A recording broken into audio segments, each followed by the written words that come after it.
Hey guys, my name is Amanda Baker, and I'm continuing my story. So, I don't even know what to say, really. I always go off the top of my head. But, I'll start with this morning, so I haven't posted in a couple of days. But, I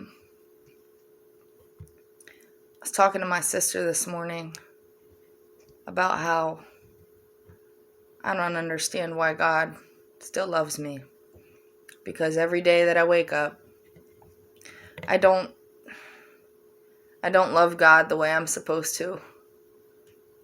And I feel like I disappoint him daily, which that's a fact, because the truth is that we could always do better. But she texted me and said something like, "I believe that you are favored, Amanda." And I heard God say, "Yes, you are favored, because you acknowledge me and you're not ashamed of me." And I promised God this morning that I wasn't going to kill myself. And he said, "Amanda, you have to say it out loud." And I was like, I can't say it out loud. It's like, you have to. Promise me you're not going to kill yourself. So I did. Not only did I promise CJ, but I promised God. I promised God that I wasn't going to kill myself. And basically I was made aware that if I try to shoot a bag of heroin or snort a bag of heroin again, that's going to be my last time. And I'm going to die. And I started thinking about all of the times that I've woken up. I mean, countless times. I don't even know how many times I've overdosed and died. Or woken up in a room full of people crying. Because I was blue in the face and I wasn't breathing. I was completely unconscious. And I can't count how many times CJ saved my life. I can't even count. Do you guys understand how many times that is? And my sister also said to me, "Amanda, I think it's a miracle that you're still here, that you've made it this far." And she compared it to being like a kiss from God. God has gave me so many chances that I don't deserve. So many chances. And I don't know why. Why have I died over 30 times and I'm still here? Why does God keep giving me chances? I don't understand. I really don't. So I guess I've just come to terms with the fact that I'm here for a reason. And let me share something with you guys. As many times as I've died, guess what I saw? Darkness. That's all I saw. Blackness. And then I would wake up surrounded by people crying usually, or I'd be by myself. And then I would start crying.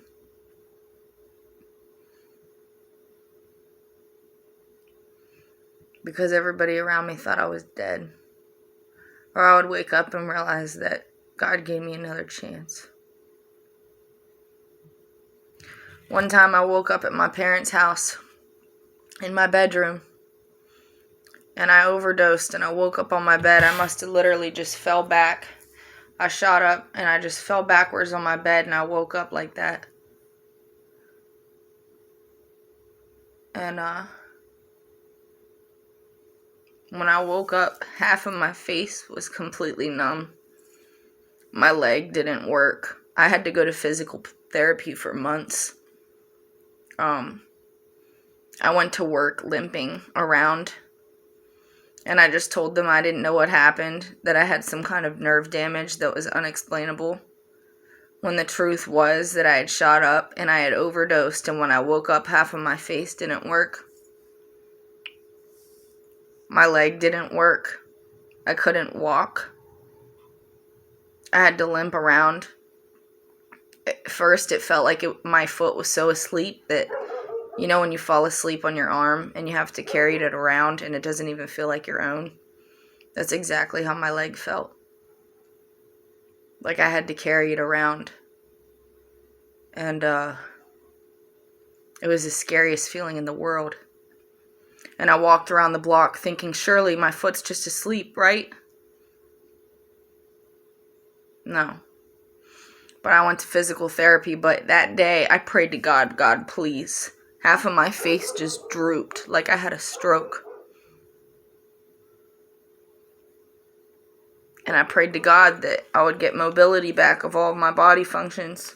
And I did. And what's funny is, today I went to go babysit Lexi.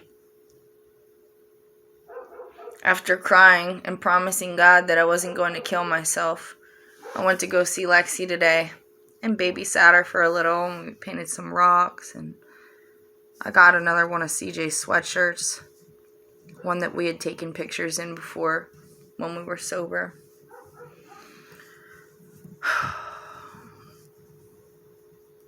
But anyhow, I forgot my train of thought. I can hear the dog barking.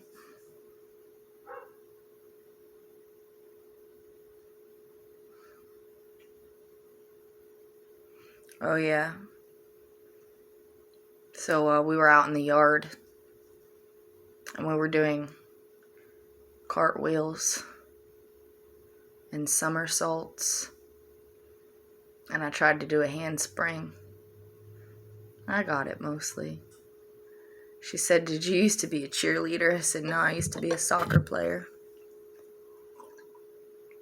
This mug I got my mom. But anyhow, we're out in the yard. I didn't really think of it till now. I'm so glad that God gave me my mobility back. Because, as I've said before, there is so much power in prayer. God, like, my dad found me overdosed, slumped over the stereo, and he picked me up in his arms and he prayed that I would come back to life. I'm sure CJ has prayed that I would come back to life. He's given me CPR. I've woken up completely soaking wet with water and had a whole room of people crying. And I've also had people leave me overdosed in their house and go to the liquor store.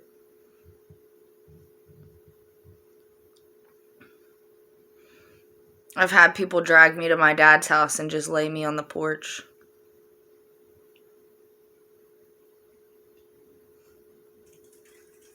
Or maybe I walked there. I don't really remember. My point is, some people care and some people don't. But my other point is, I've died so many times and I don't understand why I'm still here. So the only conclusion I can really come to is I have a purpose, and my purpose is to spread God's message. That He does answer prayers. Because half of my face isn't completely numb anymore. I just did cartwheels and handsprings today with CJ's daughter. I used to limp around at work. But because of God and because the power of prayer, I have mobility of everything. That wasn't the first time I lost mobility of something. I've also completely lost feeling in my hand. And I was really sad. I can play piano a little. And I remember praying to God, God, please give me my mobility back. And it didn't happen immediately, but eventually it always came back. God has blessed me so many times, and I always take all of my blessings for granted. So I was reading this morning prayer this morning on the King James Version Bible app, and I was talking to my sister about how I don't understand why God loves me so much. And I don't exactly remember what the prayer said, but in the inspiration after the prayer, it said something about how we are adopted into God's family. And that he loved us even when we were his enemy. So, like, basically, it doesn't matter what wrong I did. God was always there for me when I didn't even feel like he was there. Even when I was God's enemy, he still loved me. And every prayer that I've ever prayed has been answered. Maybe not immediately, but it has always been answered. I prayed for a plea deal when I was in prison. I was supposed to go upstate for multiple years. Theft of firearms, theft of a motor vehicle. I was charged with over 7 felonies. Driving around in a stolen car with stolen guns and a bunch of drugs. And I didn't even go to jail for multiple years. Because of God. Not because I'm white.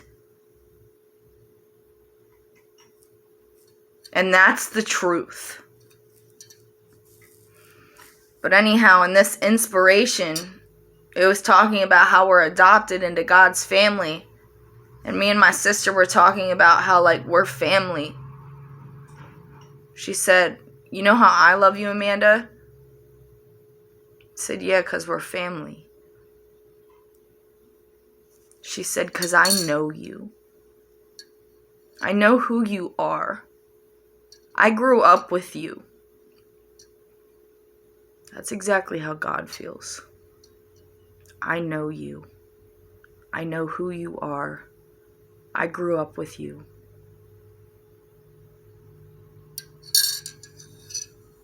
Except God knows shit that you don't even remember. And God has a plan for you, and you don't know what it is. And God has a grand purpose for us that we can't even comprehend. And yeah, we always fall short. But it doesn't mean he doesn't love us. And he doesn't want us to stop trying. And then I started thinking about how fucked up my family is, right? Like, I mean, in a good way, though. Because my family taught me what love is. We're all black belts in Taekwondo. Every single one of us. We could beat the shit out of each other. And guess what? The next day, we still love each other. And we would never wish any harm on any of us. They always say blood is thicker than water. Right?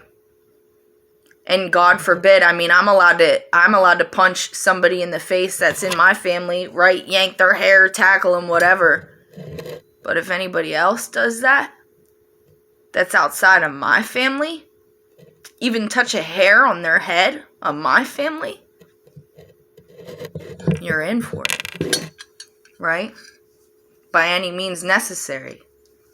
I would kill for my family. That's a fact.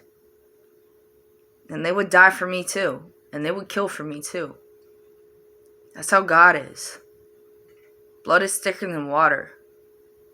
Jesus died on a cross for us. He killed himself. He was obedient to death. He knew his fate. Now, we don't know our fate, and we don't know our purpose. But can you imagine walking this earth knowing that you're going to die for people that don't even appreciate you? You're going to die for people that don't even love you? Now, that's unconditional. That's family. We were adopted into a family of Christ. And God loves us no matter what we do. But we could at least pay it forward and say thank you once a day. And at least acknowledge him. And say, have mercy on me, I'm sorry. I'm a fuck up. Because at least if you do that, you acknowledge him. And you're not ashamed of him. I used to be ashamed. I used to hide the Bible. Now I don't. I don't hide anything. I say the truth. By any means. Even if it's not necessary. And I wasn't going to say this on here, but fuck it.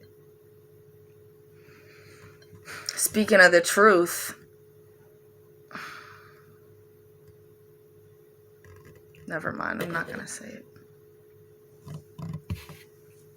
All you guys need to know is I have no reason to lie about anything that I say on here. Absolutely none. What do I have to gain? And surely my imagination is not this fucking broad. Why would I make all this shit up? And I'm not asking for anybody's sympathy. Or even empathy. Because if you empathize with me, I'm also sorry for you. Because nobody should have to go through this pain. But the only way to go through this pain is with God.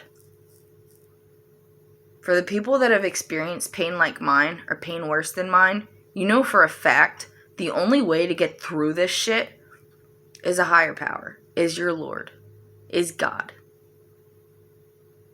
There's no other way. Otherwise, you're going to be miserable for the rest of your life and have a life full of regrets. So,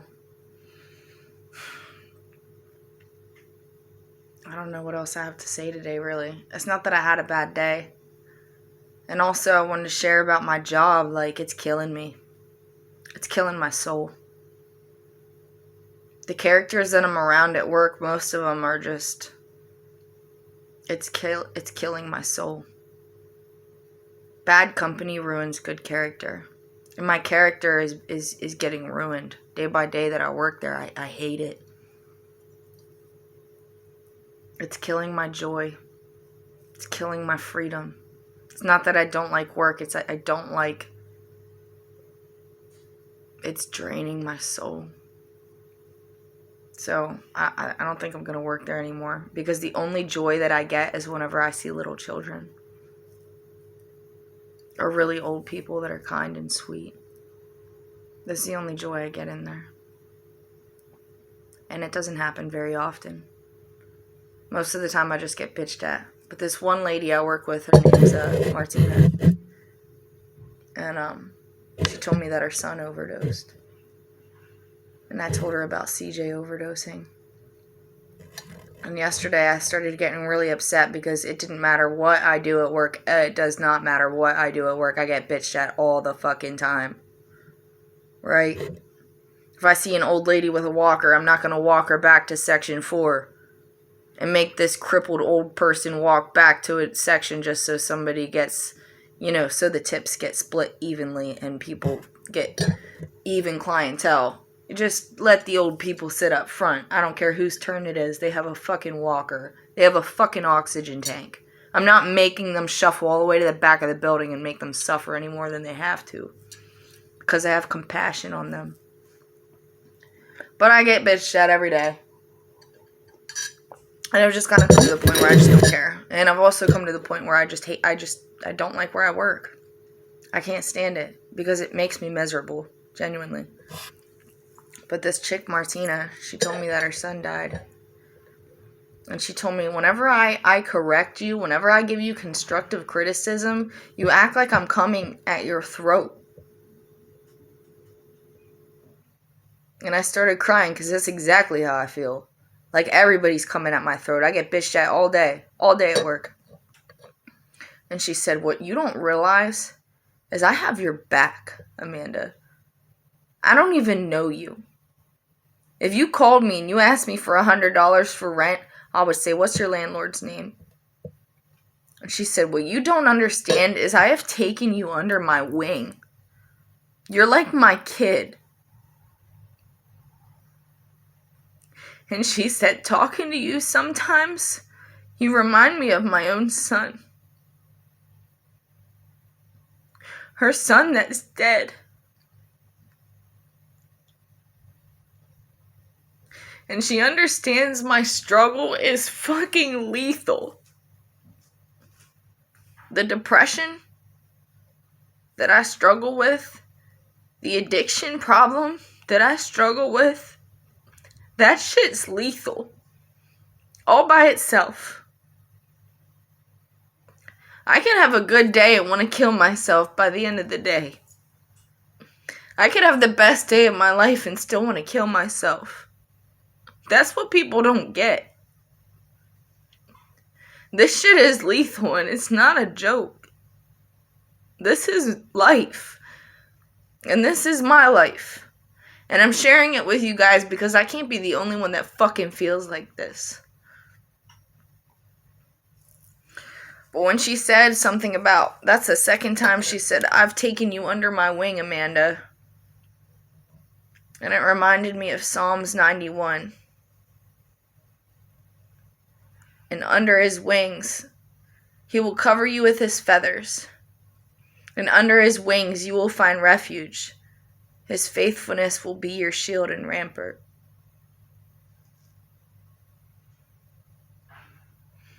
There is some good people in there, but it's ruining my soul.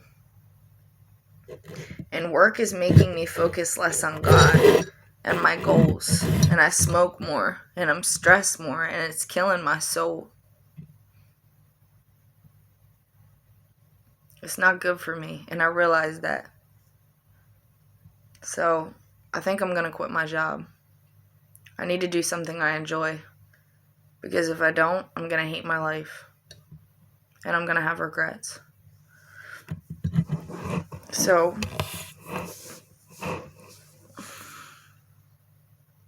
like I said, every day is different. I don't always have bad days. I don't always have bad moments. It is what it is. But I guess, all in all, what I'm trying to say is, the only reason I'm still here is because of God. Because he keeps reminding me that I have a purpose that is uncomprehendable to my own small mind. He has a huge purpose for me. He has huge plans for me. And I don't know what it is. And one of the other weeks ago, one of the last times I saw Lexi, I was talking to CJ's mom, and she said, Amanda, if his death saves you, then I'm okay with that. If his death saved your life, then I'm okay with that. I didn't even know how to take that. I don't even know if I'm okay with it.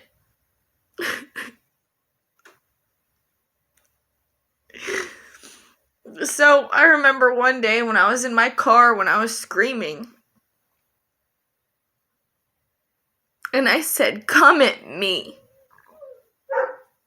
I said, fuck you, Satan. Come at me. How dare you? And I think when I said that, I invited a bunch of energies and spirits to attack me. I invited whatever was tormenting him to torment me. And it did. And it was. And it is. And the devil's alive. And the only reason I'm still here, guys, is because of God. Because we were all made in his image, and I believe my job is to spread my message to the masses and let you guys know that heaven is for real and God is for real. And he's the only person, he's the only thing in this world that can protect you and let you go through these struggles. So sorry, some of these videos are more serious than others, but that's all I got to share today. God bless.